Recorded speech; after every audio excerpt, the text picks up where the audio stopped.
안녕하세요. 심리 문화를 창조하는 한국 가이던스입니다. 이번 시간에는 학생들이 지난번에 실시하였던 다요인 인성검사에 대한 설명을 드리는 시간을 갖도록 하겠습니다. 검사를 실시하는 것도 중요하지만 검사에 대하여 잘 이해하고 활용하는 것이 더욱 중요하다고 할 수 있습니다. 학교 장면에서 청소년들의 학교 생활 부적응이나 원만치 못한 교우 관계, 비행, 일탈 행동, 반항 행동, 고립 행동, 태만 행동 등은 모두 정상 행동이면서도 문제 행동이라고 볼 수 있습니다. 이런 문제점들은 대부분의 임상 진단에서 정상으로 판정이 나옵니다. 하지만 그런 행동이 문제가 안 되는 것은 아닙니다. 청소년들의 이러한 문제점들을 조기에 찾아내어 상담을 통해 문제를 해결해주는 일이 매우 필요합니다. 이러한 용도로는 임상진단 검사들은 매우 부적합합니다. 임상진단에 의해 비정상으로 나올 경우는 이미 늦은 경우가 많습니다. 이러한 문제점들을 보완하기 위하여 캐텔이 제작한 16 성격 요인 검사를 토대로 한국의 실정에 맞게 재표준화하였습니다. 다요인 인성검사는 사람들의 다양한 성격 특징을 요인별로 정리하여 표준 점수로 환산하여 일목요연하게 성격 프로파일로 제시해주는 것이 장점입니다. 또한 학생들의 성격과 행동 특성들을 과학적이고 통계적인 심리 연구 과정을 통해 객관적인 정보를 줍니다. 따라서 검사 결과는 현재 발달 상태로 이해하시면 되고 어떤 특성들이 좋다, 나쁘다로 평가될 수 있는 요소가 아님을 이해하셔야 합니다. 결과에 나타나는 성격별 특징들은 이미 결정된 상태로 보아서는 안 되며 충분히 변화할 수 있는 가능성이 있다는 것을 명심하시기 바랍니다. 또한 자기 보고형 검사이기 때문에 검사를 할 때 의도적으로 자기를 미화시키거나 비하해서 대답할 수 있으므로 다른 검사 결과나 행동 관찰, 면접 등을 참고하여 해석하는 것이 보다 안전합니다. 그러면 결과표와 화면을 보면서 척도에 대한 자세한 설명을 드리도록 하겠습니다. 선생님들께 제공된 통계표 좌측에는 흥미로운 통계 정보들이 정리되어 있습니다. 먼저 좌측 상단에는 각 하위 요인별 학급 평균과 학교 평균 T점수를 비교해 보실 수 있는 척도별 평균 비교 프로파일을 제공해 드리고 있습니다. 또한 좌측 하단부에는 특별히 관심과 사랑을 두어야 하는 학생들의 명단을 제공해 드리고 있는데요. 검사 결과 다양한 하위 요인들의 분석을 통하여 정서 불안, 일탈 행동, 가출 가능 등 관심 요소별로 해당 가능성이 높은 학생들의 명단을 제시하여 학급을 운영하시는 과정 속에서 참고하셔야 할 정보들을 정리해드리고 있습니다. 다소는 어느 정도 그러한 감이 있는 정도이며 위험은 충분히 해당되는 요소에 대해 가능성이 매우 높음을 의미합니다. 별다른 설명 없이 관심 요소별 학생 명단만을 제공하여 드리다 보니 간혹 학생에 대해서 너무 단정 짓는 선생님들이 계실지 몰라 우려스러운 점도 없지 않습니다. 본 자료는 학생들이 이해하는 참고 도구로서 활용될 때 가치 있을 것으로 생각됩니다. 그럼 이어서 통계표 우측의 개인별 척도를 보시면서 설명을 이어가도록 하겠습니다. 다요인 인성검사에서 가장 주의 있게 보아야 할 척도는 무작위 반응, 즉 검사 신뢰도입니다. 학생들이 얼마나 검사를 신뢰할 수 있도록 솔직하게 검사에 임했는지 알아보기 위한 척도로 여기에 보면 T점수와 백분위 점수가 있는데 여기서 T점수에 대한 설명을 먼저 해드리겠습니다. 우선 T점수에 대한 정의부터 알아보겠습니다. 심리검사에서 주로 쓰이는 환산 점수로 평균을 50점을 기준으로 하며 표준 편차를 10점으로 하는 점수 체계입니다. 이렇게 설명을 드리니 왠지 더 어렵게 느껴지시죠? 쉽게 설명드리면 T점수는 50점이 평균이고 40에서 60점 사이에 해당하는 점수가 보통 수준임을 의미하는 점수입니다. T 점수가 높을수록 해당 특성들이 또래 학생들에 비해서 강하다는 것을 의미합니다. 즉, T 점수가 70점이라면 또래 학생들에 비해서 상당히 높은 성향을 가지고 있다고 보면 됩니다.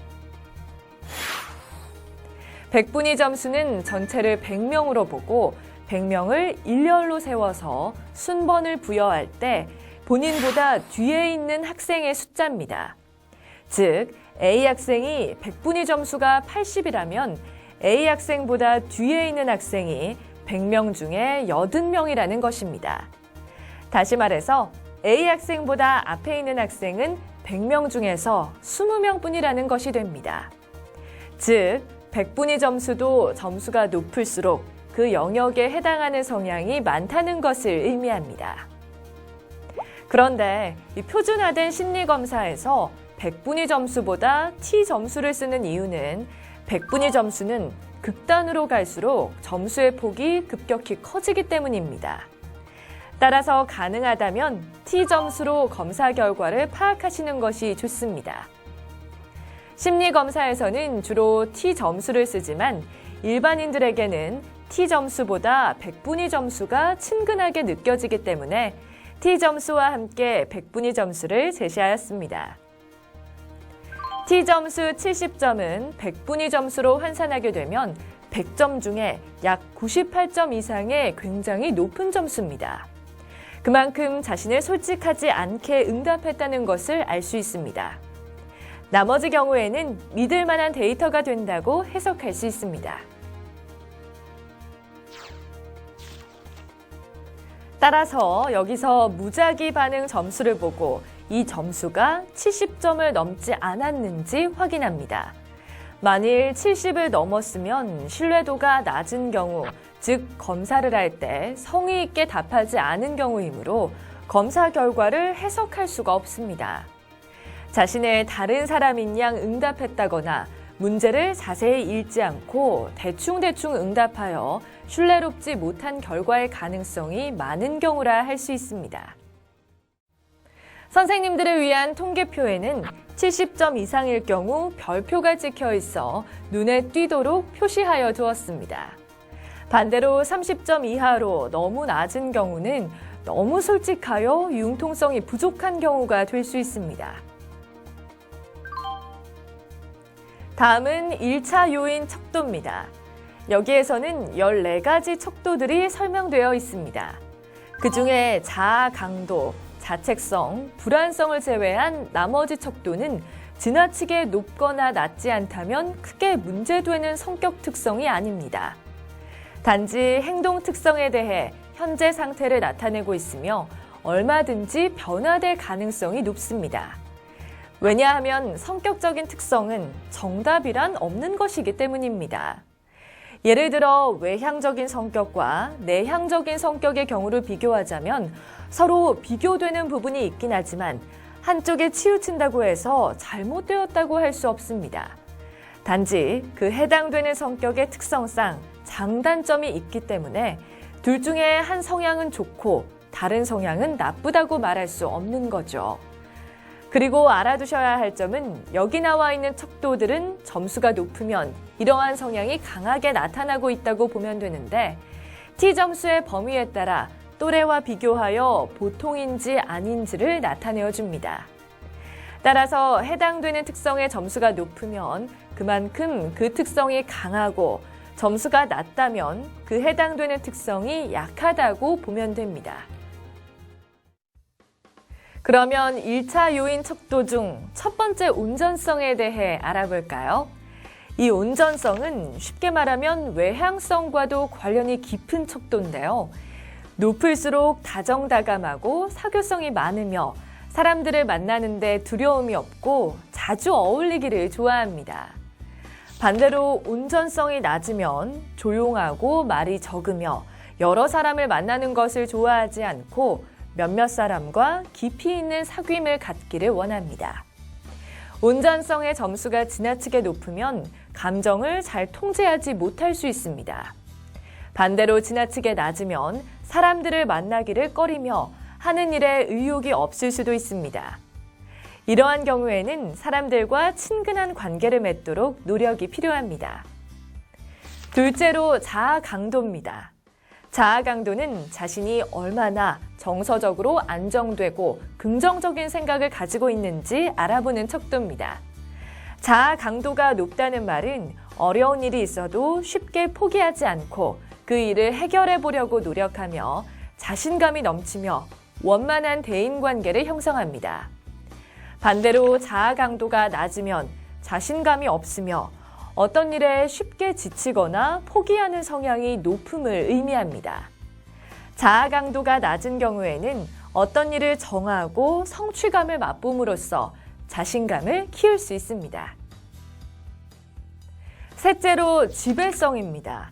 지배성이 높은 경우에는 약간 권위적이며 남들이 자기 뜻대로 따르기를 바라며 우월감이 있을 수 있습니다. 반대로 지배성이 낮으면 타인의 의사를 존중하며 순종적이지만 자신의 의견을 잘 드러내지 않는 특성을 보입니다.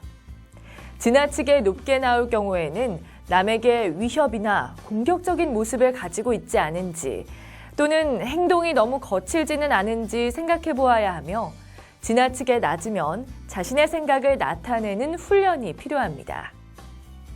넷째로 정열성입니다. 정열성은 말 그대로 얼마나 열정적인가, 적극적으로 어떤 일을 추진해 나가는 성향이 강한가의 정도입니다. 정열성이 높으면 열정적이다 말할 수 있습니다. 점수가 더 높아지면 열광적이다, 더 높아지면 광적이다고 할 수 있습니다. 지나치게 점수가 높을 경우 광적으로 추종할 수 있는 일에 몰두할 수 있습니다. 반대로 정열성이 낮은 경우에는 매사에 적극적이지 못하고 소극적입니다.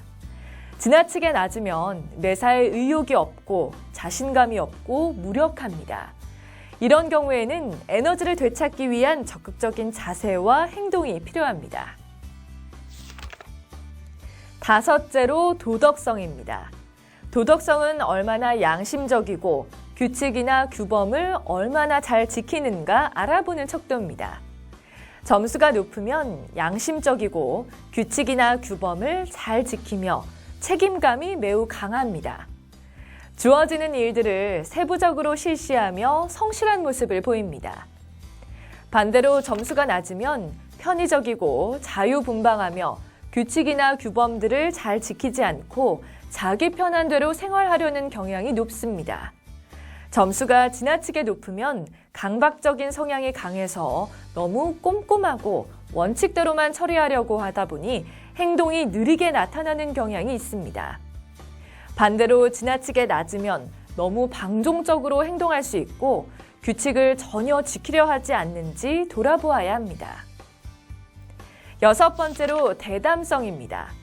대담성은 남성적이고 위험한 상황에서도 적극적이며 모험적입니다. 점수가 높으면 겁이 없다는 말을 많이 듣고 있으며 반대로 낮으면 열등감을 갖거나 비사교적입니다. 겁이 많고 걱정이 많습니다. 지나치게 높으면 혹시 폭력적인지 아닌지 생각해 보아야 합니다. 반대로 지나치게 낮으면 외로움을 느끼거나 신체적으로 힘든 상황에 놓여 있을 가능성이 많습니다. 겁이 많고 걱정이 많아 주변의 도움이나 상담을 통해 용기를 갖는 것이 좋습니다. 다음은 7번째, 예민성입니다. 예민성이 높으면 정서적으로 민감하고 의존적이며 여성적인 성향이 강합니다. 또한 예술적인 측면이 강하고 분위기나 정서에 민감하게 반응합니다. 반대로 낮으면 정서적으로 안정되고 둔감한 편입니다. 지나치게 높으면 너무 감정적이어서 상처를 받기 쉽고 지나치게 낮으면 감정을 억압하고 억눌린 행동을 하지 않는지 생각해 보아야 합니다. 8번째는 공상성입니다. 사고가 얼마나 열려 있는지 그렇지 않은지 알아보기 위한 영역입니다. 점수가 높으면 창의적이며 상상의 세계에 관심이 많습니다. 또한 추리 상상적이고 공상적입니다. 반대로 점수가 낮은 경우 지극히 현실적이고 깊이 생각하지 않고 피상적인 면이 있습니다. 지나치게 높으면 현실에 부적응할 수 있으며 지나치게 낮으면 삶이 지루하고 무미건조하며 창의적인 생각이 적어서 감정적으로 메말라 있을 수 있습니다. 9번째는 실리성입니다. 실리성이 높으면 실용주의적이고 빈틈이 없고 이해타산적입니다. 손해보는 행동을 잘 하지 않습니다. 반대로 낮으면 순진하고 다정하고 남에게 배려하는 마음이 높지만 분별력이 없고 감상적입니다. 지나치게 높으면 타인에 대해서 배려심이 매우 부족하여 대인관계가 어려울 수 있습니다. 너무 낮으면 세상 물정에 어둡고 사람들에게 이용당하기 쉽습니다.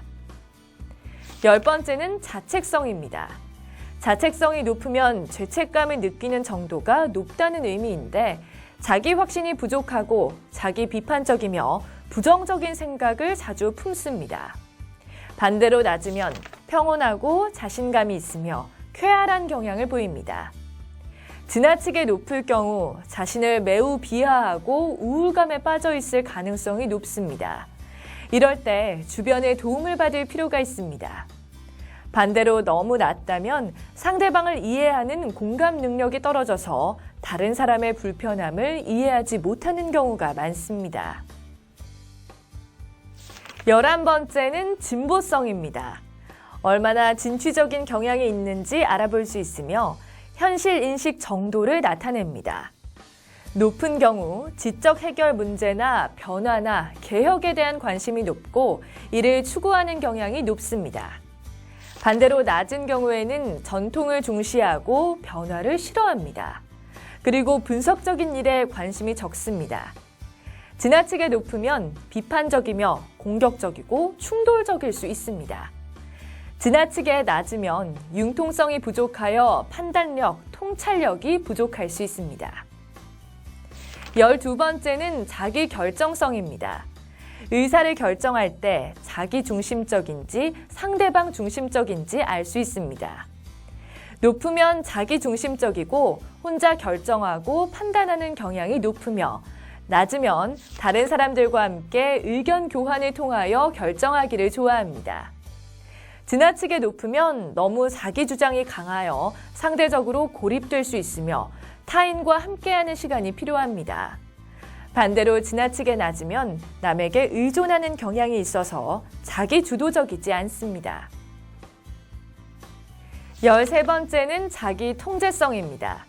얼마나 절제 있고 신중성이 있는지 알아보는 척도로 높으면 사회적인 지각을 가지고 신중하게 행동합니다. 반대로 낮으면 의지력이 약하고 주의가 산만하여 집중하기 어렵습니다. 인내하는 마음이 부족합니다.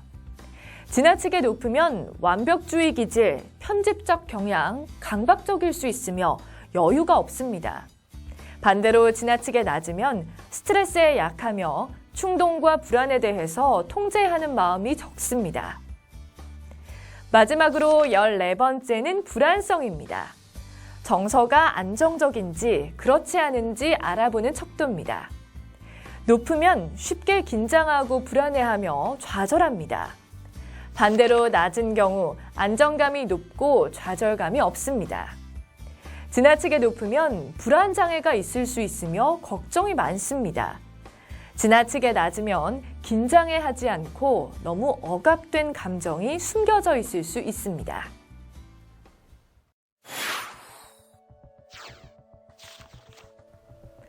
학생들의 결과표에는 나와 있지 않지만 담임용 통계표에는 우울성에 대한 척도로 추가되어 있습니다. 우울과 관련된 학생들을 파악하기 위해 선생님들을 위해 따로 제공되는 자료이며 여기서도 점수 70점 상으로 높게 나올 경우 우울성이 높은 것으로 이해하시면 되겠습니다. 지금까지 14가지 기본 척도에 대해 알아보았습니다. 학생들의 결과를 살펴보시면서 참고하실 점은 T점수 평균 점수인 50점에서 멀리 벗어난 척도들이 무엇인지 확인하는 것입니다. 평균에서 많이 벗어나는 경우는 심리적으로 혹은 행동상의 특이점이 있는 것으로 볼 수 있으므로 척도별 T점수란에 따로 척도별로 별표를 해두었으니 참고하시면 됩니다. 자아 강도가 평균보다 낮게 나오면서 동시에 불안성과 자책성이 평균보다 높게 나올 경우는 정서적으로 매우 불안정한 상태이니 적극적인 상담 및 관찰이 필요합니다. 자아 강도와 자책성, 불안성을 제외한 나머지 척도는 척도 점수가 평균에서 벗어나지 않는 한 좋고 나쁜 의미로 해석해서는 안 되겠습니다. 일반적인 성향 혹은 특징으로 보시면 됩니다.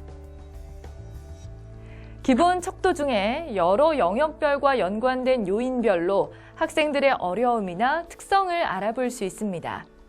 선생님들 통계표 뒷면의 설명 중 3번 검사 내용 간 상관을 보시면 자세한 설명이 나와 있습니다.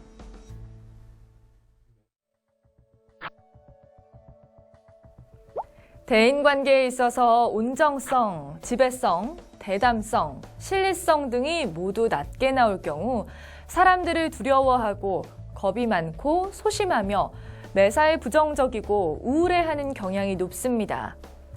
특히 정열성이 낮고 자책성, 불안성이 높은 경우에는 학생이 고민하는 부분들을 혼자만 갖고 있지 말고 꼭 상담이나 주변의 도움을 통해 꼭 해결하도록 하시기 바랍니다.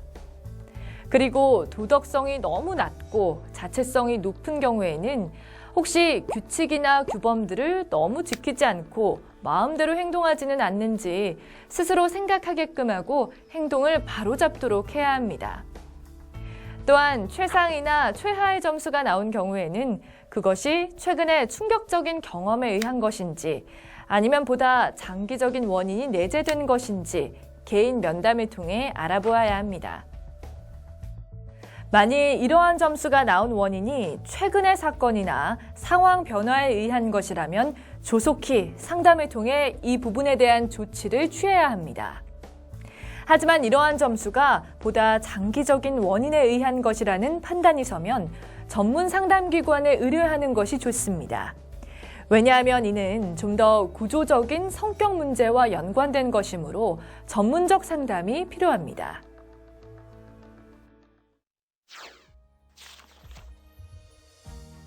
1차 척도에 대해 이해하시면 2차 요인 척도는 쉽게 이해할 수 있습니다. 이 척도들은 현실에 적용 가능한 특징들을 뽑아서 기록한 것입니다. 각각 어느 편에 치우치느냐에 따라 종합적인 행동 특성이 나타납니다. 다요인 인성검사는 학생들이 스스로 문항에 일일이 응답한 내용을 기준으로 결과가 나오므로 거짓으로 응답하였거나 불성실하게 응답하였을 경우에도 결과에 그대로 반영되므로 신뢰도가 매우 중요합니다. 평소 생각지 않은 학생이 표준화 검사 결과상 특이점이 있는 것으로 나와 있다 하더라도 놀라지 마시고 먼저 학생이 검사를 신뢰롭게 했는지 그리고 검사할 당시의 환경이나 상황들이 반영되지 않았는지 먼저 확인해 보시고 주의 깊게 해석하시기 바랍니다. 담임 통계표 외에 담임용 분석 보고서에 위험 문항별 응답 학생의 명단도 표시되어 있으니 참고 바랍니다. 오른쪽 통계표에는 학생들 전체의 결과에 대한 척도별 점수가 표시되어 있습니다. 지나치게 높거나 지나치게 낮은 척도에 대해서는 별도의 별표가 표시되어 있으니 위험 리스트를 참조하여 척도와 비교하여 보시기 바랍니다. 통계표 좌측 하단에 보시면 선생님을 위한 홈페이지 결과 보기가 있습니다. 여기에 적혀 있는 아이디와 패스워드는 담임 선생님들께만 제공되는 아이디와 패스워드입니다. 학생이나 또는 다른 사람들이 이 아이디와 패스워드를 사용하지 않도록 각별히 보안을 유지해 주시기 바랍니다. 한국 가이던스에서는 오프라인으로 제공해드리는 결과 서비스 외에도 풍성한 온라인 서비스들을 제공하여 드리고 있습니다. 온라인 서비스를 이용하시는 방법은 다음과 같습니다. 먼저 담임 통계표 좌측 하단에 보시면 아이디와 비밀번호가 있습니다. 여기 제시된 아이디와 비밀번호는 학교 공용으로 담임 선생님들을 위한 정보입니다. 한국 가이던스 홈페이지에 해당 아이디와 비밀번호를 통해서 로그인하여 접속하시면 연도별, 학년별, 반별, 개인별 검사 결과를 확인할 수 있습니다. 또한 검사 결과를 바탕으로 각종 전문 통계 분석 보고서를 제공해드리고 있습니다. 또한 전체 검사 결과를 바탕으로 한 전문 분석 보고서와 학급별 통계 자료를 정리해 놓은 담임교사용 전문 분석 보고서를 제공해드리고 있사오니 잊지 말고 활용해 주시기 바랍니다. 또한 결과 자료를 학생들의 생활기록부에 활용하실 수 있도록 학생들 결과지에 제공된 정보를 정리한 엑셀 파일을 마이스쿨존에서 제공받으실 수 있습니다. 선생님을 제외한 다른 사람에게 아이디와 비밀번호가 노출되지 않도록 각별히 보안을 유지해 주시기 바랍니다. 이상으로 다요인 인성검사에 대한 설명을 마치도록 하겠습니다. 잘 이해가 되셨나요? 다요인 인성검사는 다른 검사와 달리 신뢰도가 매우 중요한 검사입니다. 학생들의 개인별 성격 특성뿐만 아니라 좀 더 관심과 사랑을 보여야 할 학생이 누구인지 알려주기도 합니다. 하지만 학생들은 어제의 날씨가 오늘과 늘 같을 수 없듯이 항상 변화하고 발달하는 시기에 있는 학생들입니다. 행여 학생들을 어두운 안경으로만 보지 마시고 밝고 명랑한 눈으로 학생들에 대한 기대를 저버리지 않고 끊임없는 애정으로 다가서시기 바랍니다. 감사합니다.